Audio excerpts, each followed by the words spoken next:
Ciao e benvenuti. In questo video ti mostrerò come eseguire il backup dei tuoi dati utilizzando Google Drive sul tuo Samsung Galaxy S25 Ultra. Quindi, per eseguire il backup, prima vai su Impostazioni e qui scorri verso il basso fino a vedere un backup dei contenuti proprio qui, quindi tocca su di esso.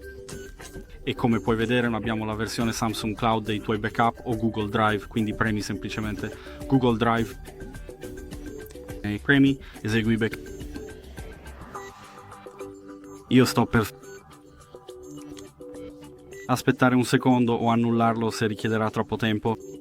Se vuoi usarlo premi semplicemente backup e sarai a posto. Quindi abbiamo finito per il video. Se lo consideri utile metti like e iscriviti.